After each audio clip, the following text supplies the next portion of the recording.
Today's guest has appeared in hundreds of television, radio, print, and online features about mental health. His TEDx talk about the stranger who saved his life has been viewed millions of times and is among the most watched TEDx talks ever.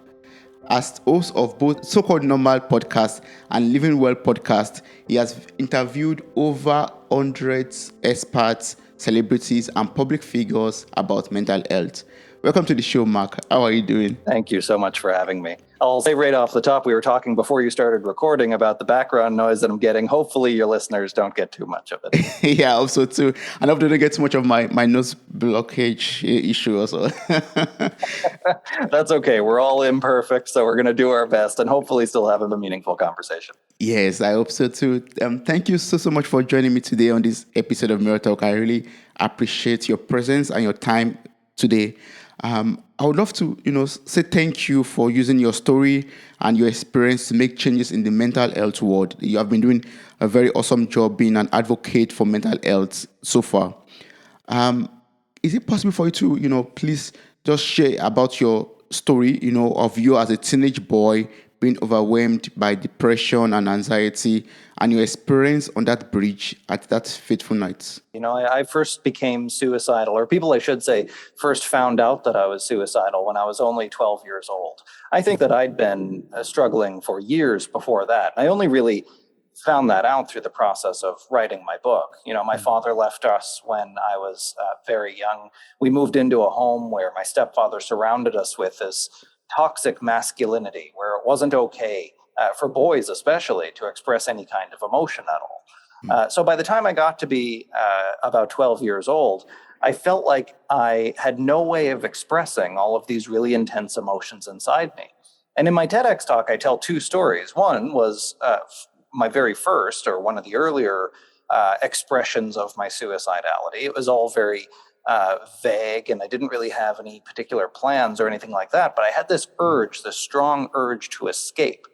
And then the second story that I tell actually took place several years later, about 3 years later, after I had been bouncing in and out of the mental health care system, in and out of hospital and psychiatric wards for my repeated, increasingly dangerous suicide attempts. It was like it was becoming a maladaptive coping mechanism for me, or almost an addiction of sorts, of trying to escape the pain that I was feeling in my life. And that's what brought me to the wrong side of a railing of a bridge in my hometown late one night, where I just felt like by that point, I was completely helpless. I was hopeless. Nothing would ever get better for me. And I fully intended on ending my life on that bridge that night, and would have if it were not for a complete stranger who saw me, who stopped and talked to me, and then eventually, in fact, grabbed me and pulled me off of the edge of the bridge. He saved my life. Really, it was from that moment forward that I realized I needed to be like that stranger, the guy who had people's backs, who reached out and saved people's lives. And that's really what I've been doing ever since. So I owe everything to that stranger that night who not only saved my life in a moment, but actually gave me a model, gave me a purpose for the rest of my life.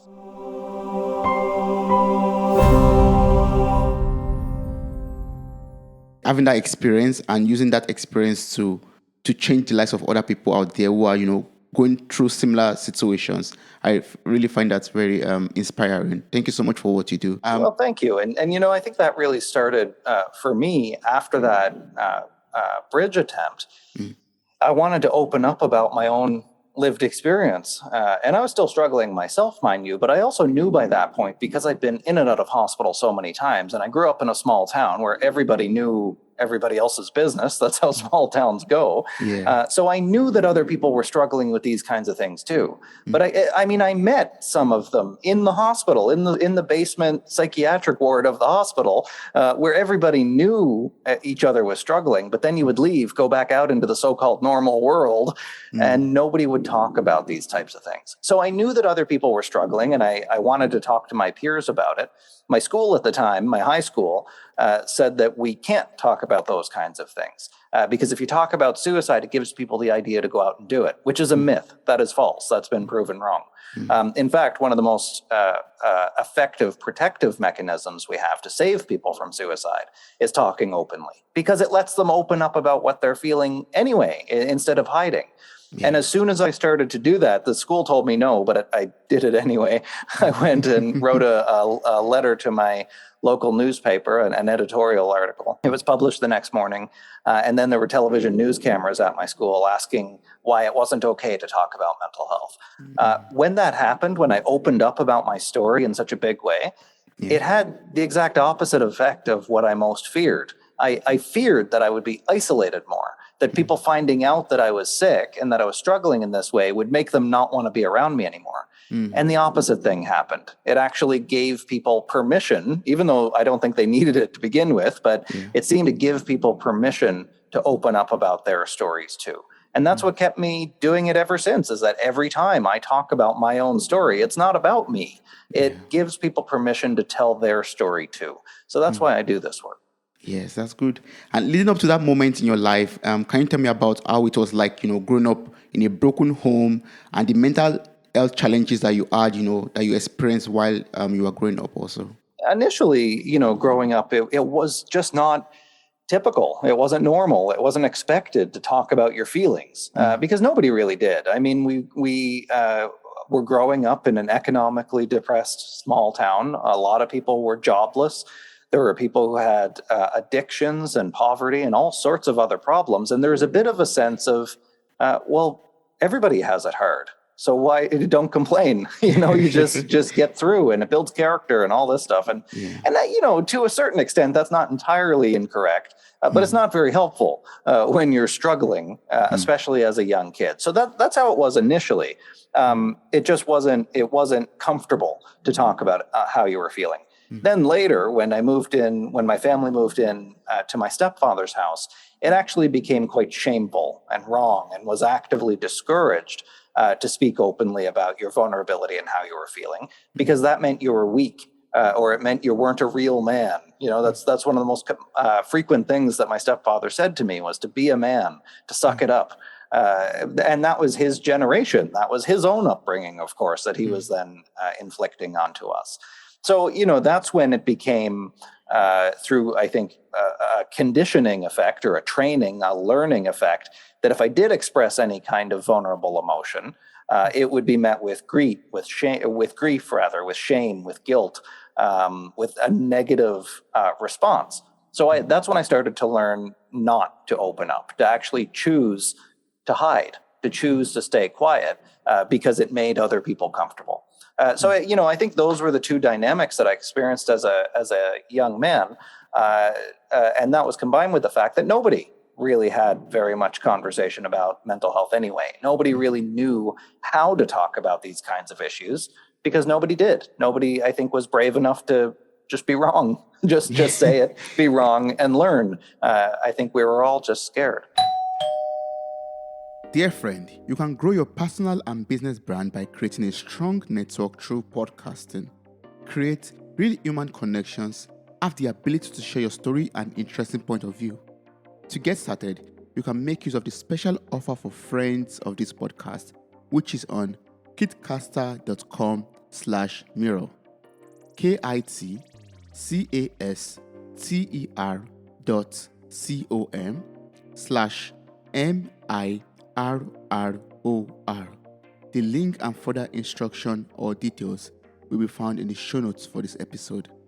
Thank you. Don't forget to follow us on Apple Podcasts, Spotify, or Google Podcasts, or whatever platform you listen to this on. Thank you. Yeah, and that's why it's very important for us to create an environment where everyone is comfortable to, express his or her feelings, and also, talk about his or her issues, especially when it comes to, mental health, or when one is having suicidal thoughts, or having just some challenges that needs to be attended to. Yeah. It's so critical to be open. Awareness and talking is an action, because when you increase mental health awareness, you increase the level of comfort that people have with the topic. it increases help-seeking behavior, which means that it increases the likelihood that if people are feeling the feelings that we're talking about right now, if Yeah. they've heard other people talking about it outside of their own head, then they're more likely to actually open up, and they're more likely to go and talk to their doctor, or to find a therapist, or to look up online some self-help strategies. There's lots of different routes to recovery. Different people need different things. But the key first step is actually recognizing that you need help, and then trying to actually do something about it. Yes, but what do you do in a society where everyone has to act normal? Like, your book, your memoir is called So-Called Normal, and you talked about, your town where you came from, where everyone is in the basement of the psychiatric ward, going through some issues, but when you come out, you have to act normal. What do you do in a world where it is expected of you to act normal? How do you, express yourself then? I think an alternate title for my book could have been Normal a Fiction, because there's no such thing as normal. And this is what I found in my work since then, having talked to hundreds and hundreds of people. And you mentioned already celebrities and public figures and researchers, policymakers, just everyday people that you've never heard of. What I found out is that we're all going through very similar journeys. We might not have the same kind of dramatic points as I've had, but your own dramatic points are dramatic for you. So that there's no such thing as normal. This is a statistical fiction that has been pushed on us primarily by social media, certainly in recent years, but throughout all of media. This idea of keeping up with the neighbors, or why does everybody else seem to have their stuff together and I don't? Well, it turns out that they probably don't either, that we're all just figuring this out as we go. But it's part of that narrative in our head where we think that everybody else has it either better than us, or has something that we don't, or has figured out the secret to life, and they haven't either. So that's why I think we're all in these isolated little bubbles, feeling like we're the only person who's ever felt this way. And we're not. That, in fact, most people have felt this way. And that's the importance of having these conversations, is that it helps people to realize that. It's like we're all in our own little private cubicles in humanity, and we can't see over the top to see that other people are lonely too. Well, why don't we all just be lonely together? And then it turns out the loneliness starts to go away. That's very true.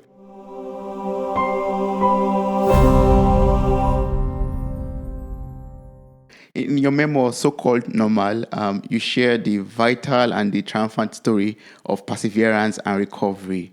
And this is something that is very, very important, for people out there, or, for generally when someone's going through challenges, one wants to know if there's a light at the end of the tunnel. And this, your book, your memoir, it's a light at the end of the tunnel for a lot of people. So can you tell me about your book and your journey towards healing and recovery? Well, one of the I had many motivations for writing this book, but one of the primary ones was that after I did the TED Talk, I frequently heard from people who were still very actively struggling with their depression, either saying that mine must not have been that bad, because if I recovered, then maybe my struggle was less valid than theirs was. That's a common, though inaccurate, of course, reaction. Yes. Or how could I possibly know what depression was like if I was able to recover? And embedded in that is a stigma that we self-stigmatize. It's a stigma that we pick up from our society, that people with mental illnesses don't recover, that your brain is broken, that it's just part of who you are. It's part of your identity. That is false. It is not. Mental illnesses are often transient. The reasons why people get stuck in those places and can't seem to get out is because we haven't designed systems to help them get out. That you can't pull yourself up by your own bootstraps, so to speak, if you don't have any bootstraps. We haven't been having the kinds of conversations that allow people to bootstrap their way out of these experiences of mental health problems and illnesses. That's why I felt like it was important to tell the whole context of my story, that it was really hard. It was really bad at times, but I was able to get through anyway. I was able to get through with a combination of luck, of a patchwork system of finding people who could help me with certain parts of my life, and of grit and perseverance, I think, in many ways. And that's what I think people need to realize is the realistic picture of recovery. Sometimes we come into this, and I think it's not a productive way to think about recovery, which is that if I take a medication, or if I get to the end of this year, then everything will get better and I'll be fine. That's not what recovery is. If you're dealing with depression right now, yes, it's absolutely hard, No, it's not going to go away overnight. My recovery, I didn't even realize I was recovering, that it took more than a decade, in fact, until I was.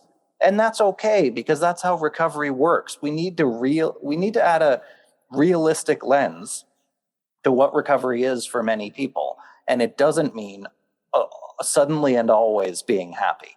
It means that there's a lot of work that goes into it, and that you have to have agency in that work. You have to be an active participant in your recovery. Your mental illness isn't your fault, but your recovery is your responsibility.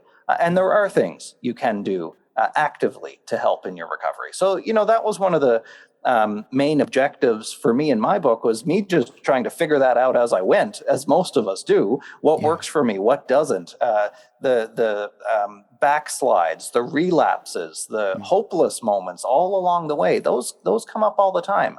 That's okay too. But I think the through line is that you keep going.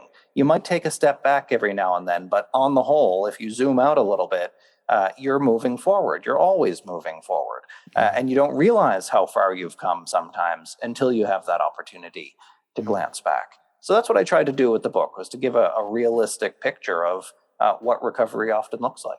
Yeah, and the system or the path towards recovery is not, the same for everyone. You mean it could be unique, right? And it's not a very quick journey, but a very slow, steady journey that one has to embark on.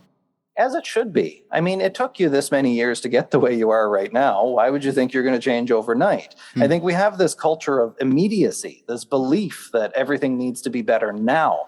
Yeah. Well, that's not actually how the brain learns and adapts to anything. I tried to show with my descent into mental illness that even that took a process of acclimation to a toxic environment, of a compounding effect of not having effective coping mechanisms or the language for my experience. A variety of factors played into my individual struggle, as is usually the case with people who struggle. But even that is a narrative or a process as well. So I think we need to give ourselves, we need to be gentler with ourselves and give ourselves more time to realize that this is going to take some work, and that's okay. It's supposed to. We should always be developing. Yes. And I also love the fact that I said there could be relapses on the way. Once you just, ease yourself up and keep on going, like keep on making progress. And I'm of the view of, well, what else are you going to do? It's having myself stood on the edge of a bridge and a number of other instances where I was close to ending my life. I think now, that was always an option for me, but why would I jump to that now? It's like, I could fail, or I could fail. I could kill myself, or I could just fail and move on. And to me, it's like, well, okay, let's try that. What do I got to lose? Why not keep trying and figuring it out as we go? And if everything falls apart, if it doesn't work, that's okay. If it's really hard, that's okay too. We can try something else. I think it's one of the lies that your depression tells you when you have depression, is that you've tried everything. You haven't. Because as many different therapists are out there are as many different types of therapy as there are types of therapists. There are many different types of medication if you want to go that route. That doesn't work for everybody, but it does work for some. And there are many other non-traditional, or I should say non-Western types of recovery as well. Some people it's just luck, to be honest. It's the most unclinical thing in the world. But sometimes you just fast forward, it seems like 10 years, and you're different. And that's okay too, because I think one of the phenomena that's at the core of people getting stuck in depression is partly, at least, that they're clinging to something that isn't working anymore, that isn't fitting anymore. They're trying to be somebody and something that they're not. Instead, if we were to let go just a little bit of that control, which is counterintuitive when you have depression because you feel like your life is out of control already. But if you just let go a little bit to that clinging, you'd be surprised what your life can actually turn into. Yeah, that's very true. Just let's go a little bit, just release. Yeah. I was watching your TEDx video, and I also touched and moved by how you shared the story in the video. I would advise everyone. I'll put the link in the show notes of this episode, as well as to your book also. And I would advise everyone to watch the TEDx talk and also buy the book and read the book also. In the video, you talked about you asked yourself a question that fateful night. You said, should I hang in there for one more day? When that kind of question comes to your mind, how do you deal with that? How do you deal with, mental issues and suicidal thoughts? When I was on that bridge, like my other instances of suicide, it's sort of the toxic nexus of feelings when you feel hopeless and helpless. If I felt hopeless that nothing would ever get better. When I asked myself that question, why would I hang on if nothing's ever going to get any better, if nothing's ever going to change? And then the helplessness piece is that there's nothing I can do to make it better. It's a lack of agency. When those two things come together, nothing will ever change, and there's nothing I can do about it. That's where suicide lives, I think, among other mental health struggles. And where I think that comes from, one of the most enduring images or ideas from that TED Talk was this idea that I presented of the perceptual collapse. When your mind collapses in around you, it becomes dark and hardened and calcified. It suffocates you. It becomes tight in there. It doesn't let you see the hope that's outside of you. It doesn't let you realize that you actually do have choices. You actually can do things that improve your life. So that's where I think we need to lean into the cognitive dissonance, to the discomfort of recovery. There's a sanitized version, I think, of recovery that it's all about self-care and bubble baths and feeling good and good vibes only, all this stuff. Recovery is hard friggin' work. You have to push yourself. You have to challenge yourself to think differently. It's one of my favorite things now. I try to be wrong at least once a day, because when you're wrong, when you realize, oh, I missed that, then you're learning, then you're changing. That's where growth happens. But when you're depressed, when you're collapsed into that place, you're blocking out any other information that doesn't fit your very tiny view of the world, that the world is awful and that you no longer belong in it. You have to be able to be uncomfortable enough to let yourself grow beyond that point.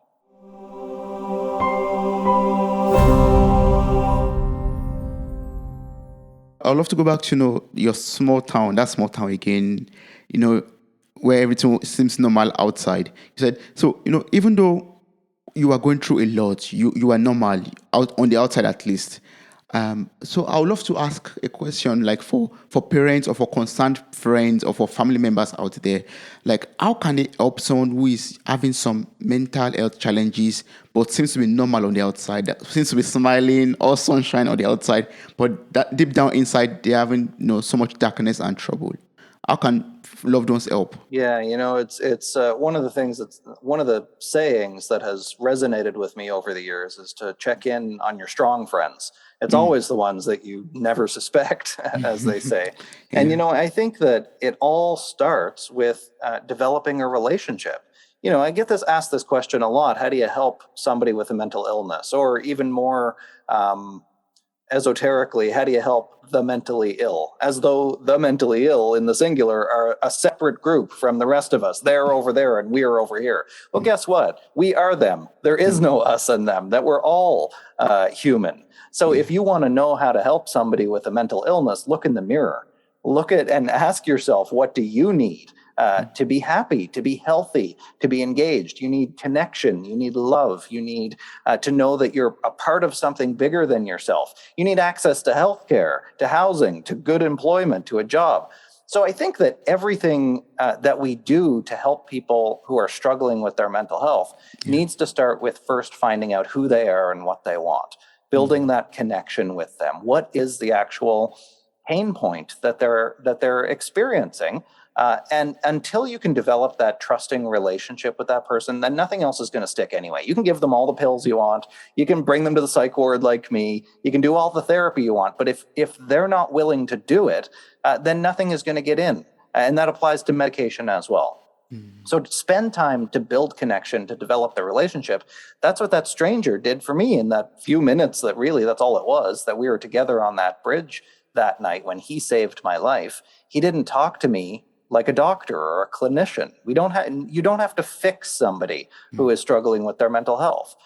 I needed to know that I had somebody who was willing to see me, to see the real me. And that's what that stranger did for me that night in getting to know me and creating space for me to talk with him and to get to know him.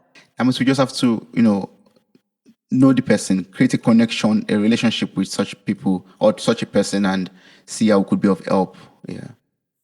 We Yes. have to. And when you do that, when you ask the right questions, when you notice that somebody might be struggling, for example, when you notice other people's emotions, depending on the culture that you're in, but it seems pretty common across all cultures to some degree or another, we get uncomfortable by other people's difficult emotions. So we often don't inquire. We wonder if it will offend them if we ask. We wonder if it'll, give them ideas that they didn't have, if they'll get angry. We get anxious, I think, at least here in Western countries anyway. Yeah. We get anxious about asking people if they need help, if they're okay, because I think we're afraid that at the end of the day, we don't know what to do. We don't know what to say. We fear our own lack of knowledge, our own lack of competence. Put that aside. Put your ego aside for a few minutes. It's okay to not know how to help them. That can be helpful too. You're allowed to say to them, "You look like you're having a really hard time. Do you want to talk about it?" Even if you don't know what to say, you can say, "Wow, I don't know what to say," because they don't need you to fix them. They Yeah. need to know that you care. And by asking the question, "Are you doing all right? Do you want to talk?" that shows them that you care. Yes, just show them that you care. That's good. Yes, yes. Sometimes all of these things that we go through internally also tells on the body. So, can you educate me on how depression and anxiety impacts our body? Certainly, we know that particularly for people who have long-term depression and anxiety, it's extremely taxing on your body. Use anxiety because it's such a salient example. Depression and anxiety are very often co-diagnosed. They often go together. And you can imagine, it might feel good if you run on a treadmill for 20 minutes, if you like to exercise. And that's the same for good stress on the body. Stress and anxiety, to a degree, can be motivating. But then imagine that you've been stuck on that treadmill all day. And then maybe you've been chained to that treadmill for 2 weeks and you can't get off that treadmill and nobody will let you off. Then you can imagine how taxing that is on your body physiologically. And this is exactly what we see in people with anxiety disorders, with depression as well. They're much more likely to have a lowered immune system. They'll get more colds and flus. There's higher co-occurrence of asthma, of diabetes, of cancers, of a number of other physiological disorders. When you're depressed, the physical feeling of being depressed itself anyway, you're often tired and lethargic. It's difficult to get out of bed sometimes in the morning. It can be confounded with the fact that maybe you're too tired to get out of bed, but you're also really anxious too. So you have this tight feeling in your chest and your mind is racing as well. So, we are our bodies, right? Our body is just a life support system for our brain. So of course we're going to feel when something goes sideways in our mind. Of course we're going to feel it in our body as well. So that's why I think even if you don't want to do the medication and psychotherapy route, if that's not your thing, that's okay too, because we know that there's great impacts of good nutrition, of physical fitness, of a more physiological approach to recovery. These are have strong positive links between exercise and depression recovery, for example. So that's another way in if people want to feel better in their mind. Start to improve your body instead. Take a different entry point to recovery, and I think that you'll see a lot of positive results from that. Or are they like things that happen in the brain, like when one is going through depression or anxiety? Are they like effects that the brain experiences in this process? So the brain is a funny thing because I think for generations we've been trying to find depression in the brain as though it were a module or an essential thing in the brain. And what the latest science is telling us, that model, I think, occupied decades, generations of neuroscientists. Yeah. But I think what the latest science is really showing is that the mind is not in the brain. The mind is what the brain does. So it's almost like think of it as having different colored beams of light.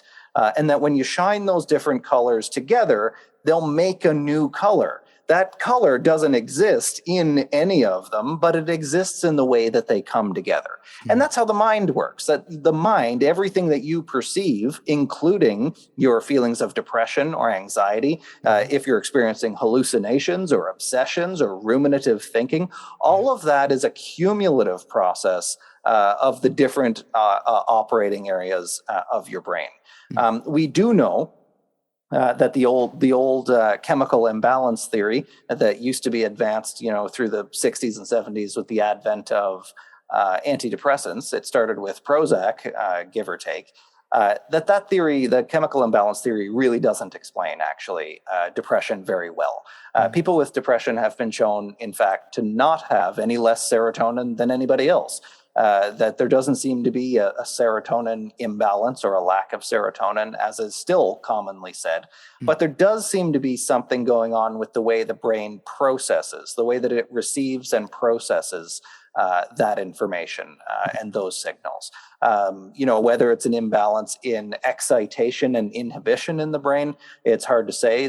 There's a significant amount of very active research, brain research, happening right now on what are the networks, both neurological and cognitive, that are implicated in depression, and how do they regulate each other? Because this is something else too, that when we feel these strong emotions, we might not have the words for them, but we can do some top-down processing. We can learn some cognitive skills that actually physically changes our brain as well. It's been shown, some research out of Cambridge University, for example, that even single session psychotherapy, one session of psychotherapy for an anxiety disorder, can be seen on fMRI imaging of the brain, that we sculpt our brain all the time. And we can, in fact, do that with top-down processing or with thinking and learning and remembering things. So that's why I think it's so important to learn how to recover, because it physically changes your brain.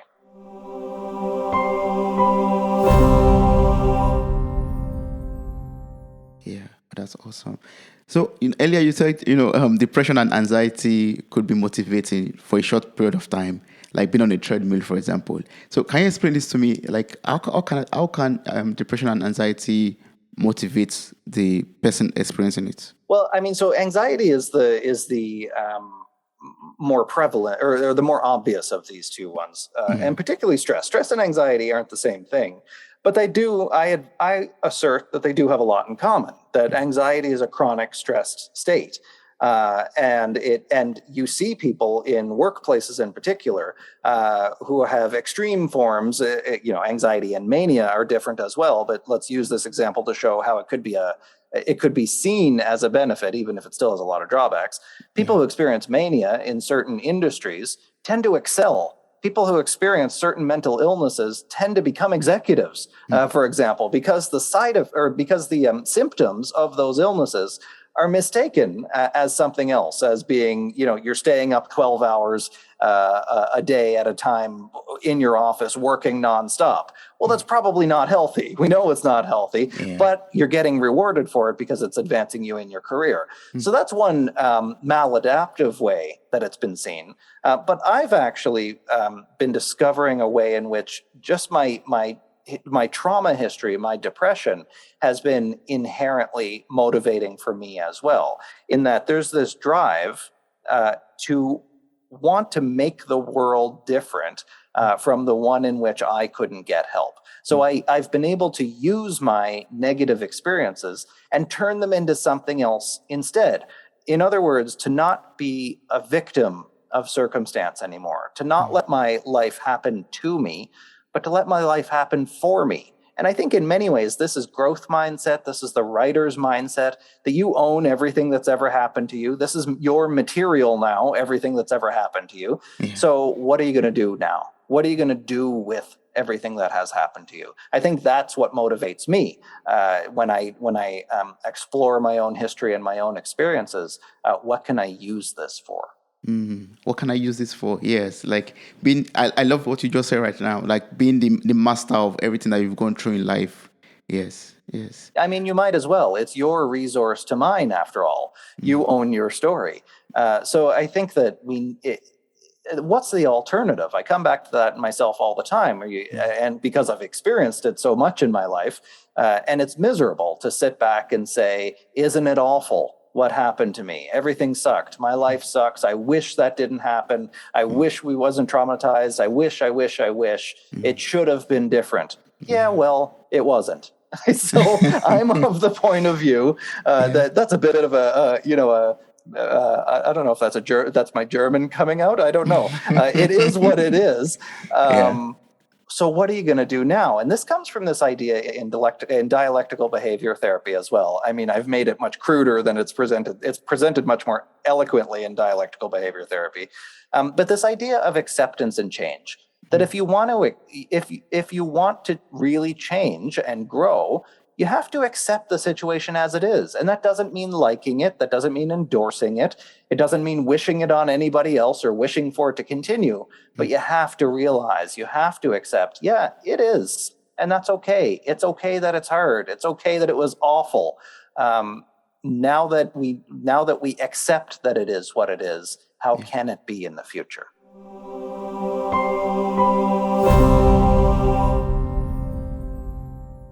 Earlier we talked about, that the system or the way to recovery is unique for individual. And if one does not work, if one way does not work for you, you should try another way out. And it could be non-Western, it could be Western, it could be traditional, it could be any kind of formal way. But are there like some effective ways of dealing with loneliness, depression, anxiety, and addiction?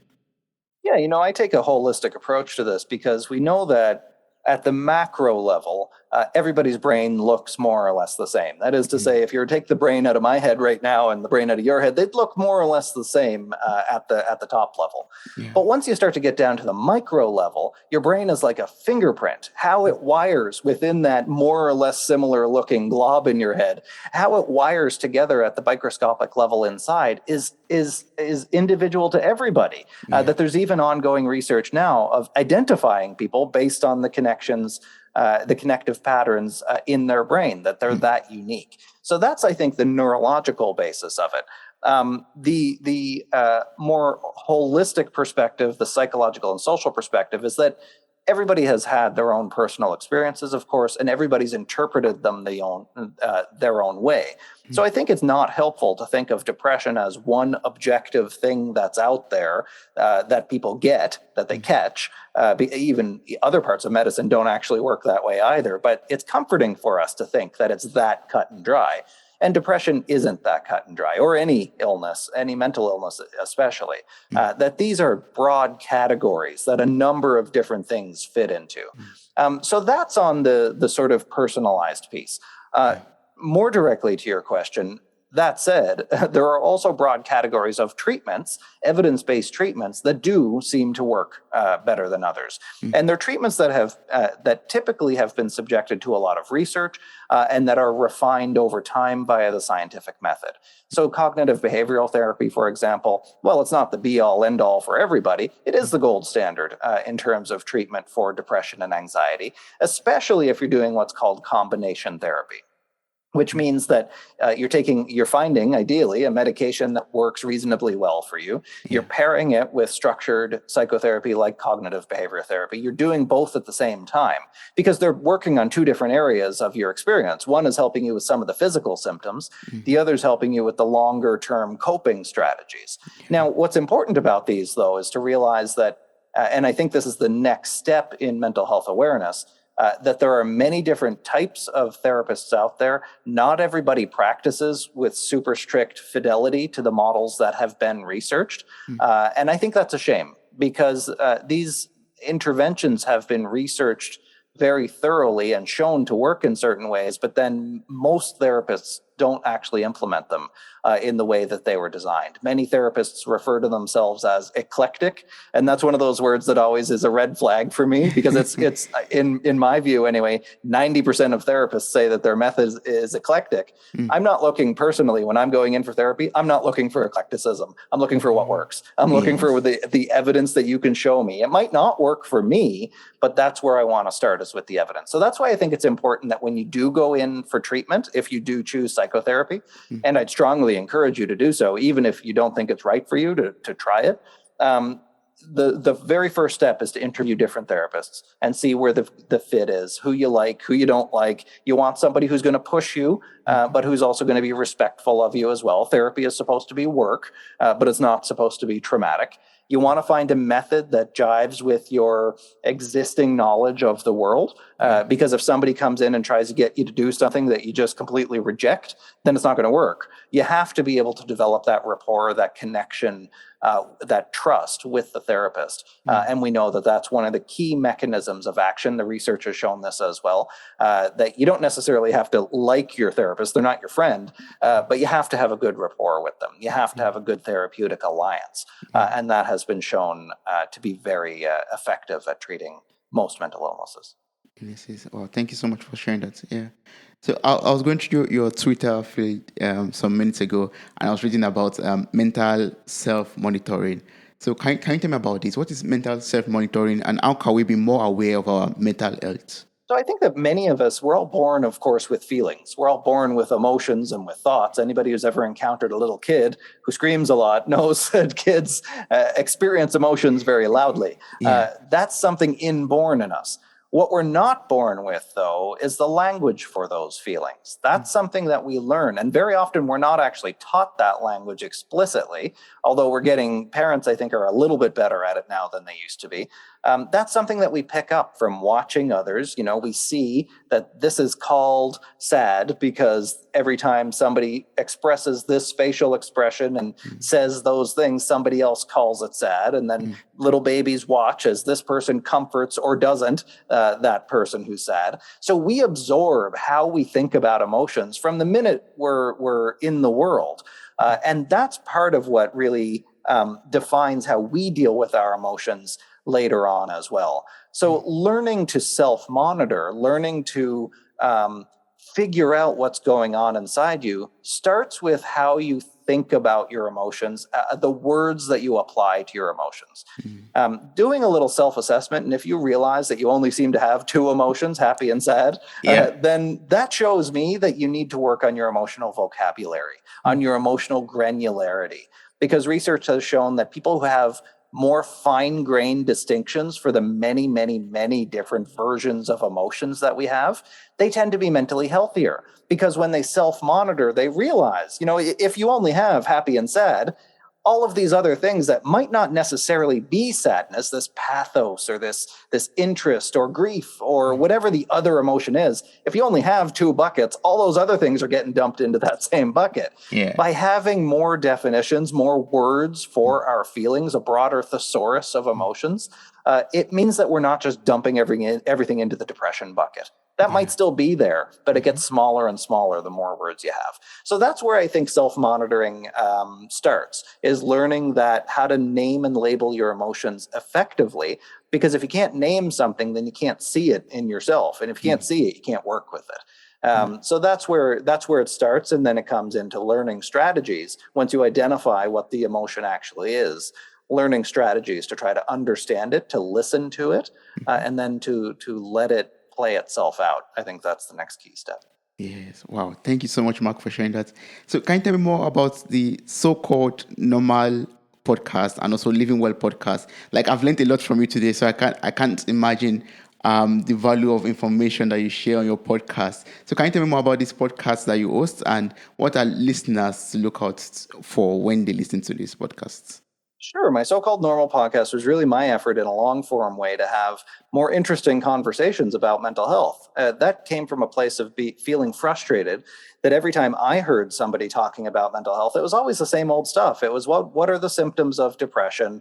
How do we get people on the right medication?